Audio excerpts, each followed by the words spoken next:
ஆண்டவர் இயேசுவில் பிரியமானவர்களே, நம்முடைய வானக தந்தையிடத்திலே நாம் ஒன்றை எதிர்பார்த்து அதற்காக இறைவேண்டல் செய்கிற பொழுது மனம் தளராமல் தொடர்ந்து இறைவேண்டல் செய்ய வேண்டும். அப்படி இறைவேண்டல் செய்கிறவர் ஆண்டவருக்கு முன்னால் தன்னை முழுமையாய் உரசி பார்க்க வேண்டும் என்கின்ற ஒரு அழைப்போடு இன்றைய நாளின் இறைவார்த்தை பகுதி நம்மை தியானிக்க அழைகிறது.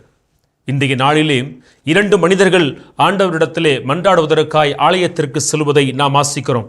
ஒருவர் பரிசேயர், மற்றொருவரோ வரி தண்டுபவர். இந்த 2 பேருடைய வாழ்க்கையிலிருந்தும் ஆண்டவர் மிக ஆழமான செய்தியை நமக்கு கொடுக்கிறார். முதலில் பரிசேயரை பாருங்களேன்.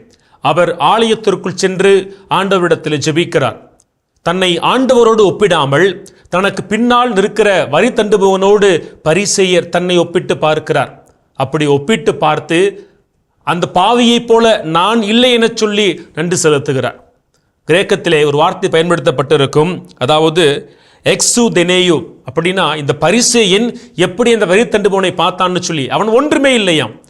தன்னுடைய மாண்பில் தன்னுடைய மதிப்பில் ஒப்பீடு செய்கிற பொழுது தனக்கு பின்னால் இருக்கிற வரி தண்டுபவனை அவன் ஒன்றுமே இல்லாதவனாய், he was nobody என்ற கணக்கில் தான் அந்த பரிசேயன் வரி தண்டுபவனை பார்க்கிறான். அவன் ஜெபம் எப்படி இருந்தது? ஆண்டவருக்கு முன்னால் அவன் தன்னை தாழ்த்தவில்லை, மாறாக நீர் என்னை இவனைப் போல படைக்கவில்லை, ஒரு பெண்ணைப் போல படைக்கவில்லை என்று சொல்லி தன் ஜெபத்தை கூட ஆண்டவருடைய திருமுன்னிலையில் ஒரு சுய தம்பட்டமாய் அவர் மாற்றியிருந்தார். ஒரு முறை நோன்பிருந்தால் போதும், ஆனால் நான் 2 முறை நோன்பிருக்கிறேன், எல்லாவற்றிலும் 10 பங்கை உமக்கு தருகிறேன்னு சொல்லி ஆண்டவரிடத்திலே வேண்ட சென்ற இடத்தில் அவர் கொடுத்த சட்டங்களுக்கு முன்னால் தன் வாழ்க்கையை உரசி பார்க்காமல் இன்னொரு மனிதனோடு தன்னை உரசி பார்த்து, ஆண்டவரே அதற்காய் நன்றின்னு சொல்லி பெருமை பாராட்டுகிற மனநிலையில் அந்த ஒரு பரிசேயன் இருக்கிறான். ஆனால் அப்படியே அவனுக்கு எதிரானவராய் வரி தண்டுபவரை பார்க்கலாமே. அவர் ஆண்டவருடைய ஆலயத்திற்குள் வரவில்லை. பாவத்தினால் தன்னுடைய பாதங்கள் கரைபட்டிருக்கு, இதை நான் புனிதமான ஆண்டவரிடத்தில் வைக்கக்கூடாதுன்னு சொல்லி அவர் வெளியில் நிற்கிறார், தள்ளி நிற்கிறார், தொலைவில் நிற்கிறார். திருப்பாடலை வாசிக்கிறோம் பாருங்களேன். திருப்பாடல் 123:1 விண்ணுலகில் வீற்றிருப்பவரே உம்மை நோக்கியே என் கண்களை உயர்த்துகிறேன்னு வாசிக்கிறோம். இந்த வரி தண்டுபவனை பாருங்கள், தன் பாவத்தினால் அப்படி அன்னார்ந்து கூட விண்ணை பார்க்க முடியாத அளவுக்கு அவன் கடவுளுக்கு முன்னால் தன்னுடைய பாவ நன்மையை குறித்து தாழ்த்துகிறான். இந்த இடத்திலே ஒரு வார்த்தை இருக்கிறது, அதாவது தன் கண்களை உயர்த்தி பார்க்காமல், எப்பைரோ என்கிற கிரேக்க சொல். இது கண்களை உயர்த்தி பார்ப்பது என்பது ஒரு நேரடி பொருள் என்றாலும் உருவகமாய் சொல்லுவது தன்னுடைய தற்பெருமைகளினால் ஆண்டவருக்கு முன்னால் தன்னை உயர்த்தாமல் இருத்தல். ஆண்டவர் நான் பாவியா இருக்கிறேன்னு சொல்லி இந்த பாவத்தின் நிமித்தமாய் தொலைவில் நின்று கண்ணெடுத்து கூட பார்க்க முடியாமல் மார்பிலே தொடர்ந்து தட்டி கொண்டு என்ன செய்கிறான்? அந்த வரி தண்டுபவன் தன்னுடைய பாவத்திற்காய் அவன் மனம் வருந்துகிறான். இயேசு சிலுவையிலே அவர் அறையுண்டு இருந்த பொழுது எப்படி பெண்கள் எல்லாம் மாரடித்துக் கொண்டார்களோ, மார்பிலே அடித்துக் கொள்ளுதல் உச்சபட்சமான வேதனையினுடைய வெளியடையாளம், அதை வெளிப்படுத்துகிறான். ஒரு முறை அல்ல, மாறாக பலமுறை தொடர்ந்து தட்டுகிறான்.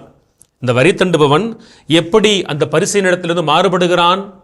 அவன் ஒரு நாளும் தனக்கு முன்னால் இருக்கிற பரிசேயனோடு அல்ல, மாறாக கடவுளோடு தன்னை அவர் நினைத்து பார்க்கிறார். கடவுள் கொடுத்த சட்டங்கள் அவருடைய வார்த்தைகளோடு இந்த வரி தண்டுபவன் தன்னுடைய வாழ்க்கையை இணைத்து பார்க்கிறார். அப்படி உரசி பார்க்கிற பொழுது இவனுடைய வாழ்க்கை முழுவதுமாய் கரைபட்டு இருக்கிறது. ஆகவேதான் தன் பாவ நிலையை அவன் உணர்கிறான், அந்த பாவத்தை அவன் ஏற்றுக்கொள்ளுகிறான். அதற்காக வரி தண்டுபவன் மனம் வருந்துகிறான். இந்த 2 பேரையுமே பார்த்துட்டு கடைசியாய் இயேசு என்ன பதில் சொல்லுகிறார்? அவர் அதிகாரத்தோடு போதிக்கிறார் பாருங்களேன். ஐ சே டு யூ, நான் உங்களுக்கு சொல்லுகிறேன். இந்த 2 பேரில் யார் இன்னைக்கு வீட்டுக்கு ஆண்டவருடைய ஆசீர்வாதத்தோடு போனது தெரியுமா? அந்த பரிசேயன் அல்ல, மாறாக இந்த வரி தண்டுபவன். ஏன்? ஆண்டவருக்கு முன்னால் தன்னை அந்த வரி தண்டுபவன் உரசி பார்த்தான். ஆண்டவருடைய வார்த்தையோடு தன்னை சோதித்து பார்த்தான். தான் பாவி என உணர்ந்தான். ஆனால் பரிசேயனோ ஆண்டவருக்கு முன்னால் அவரை அல்ல, தனக்கு பின்னால் நின்ற இன்னொரு மனிதனோடு தன்னை ஒப்பிட்டு பார்த்தான். அவனோடு ஒப்பிடுகையில் நான் மாண்பில் மதிப்பில் உயர்ந்தவன்னு சொல்லி தன்னைத்தானே உயர்த்தி கொண்டான். ஆனால் இல்லம் திரும்பி சென்ற பொழுது பரிசேயன் அப்படியே போனான். ஆனால் வரி தண்டுபவனோ தன் பாவத்திற்கான மன்னிப்பை பெற்றிருக்க வேண்டும். அதுதான் இயேசு சொன்னார், கடவுளுடைய ஆசிரியை பெற்றவனை திரும்பி சென்றான்னு சொல்லி. தவக்காலத்தில் ஆலயத்திற்கு நாம் செல்வோமே, நம்முடைய வாழ்க்கையை ஆண்டவருக்கு முன்னால் உரசி பார்ப்போம், எப்படி இருக்கிறேன்னு சொல்லி. பாவப்பட்டிருந்தால் பரிசேயனைப் போல மனம் வருந்துவோம். ஆண்டவர் நம்முடைய உடைந்த உள்ளத்தை பார்க்கிற பொழுது பாவங்களிலிருந்து நமக்கு மன்னிப்பையும் விடுதலையும் கொடுப்பார். அப்படிப்பட்ட விடுதலையின் காலமாக இந்த தவக்காலம் நம்முடைய வாழ்க்கையிலே செயல்படட்டும். இயேசுவுக்கே புகழ், இயேசுவுக்கே நன்றி. மரியே வாழ்க.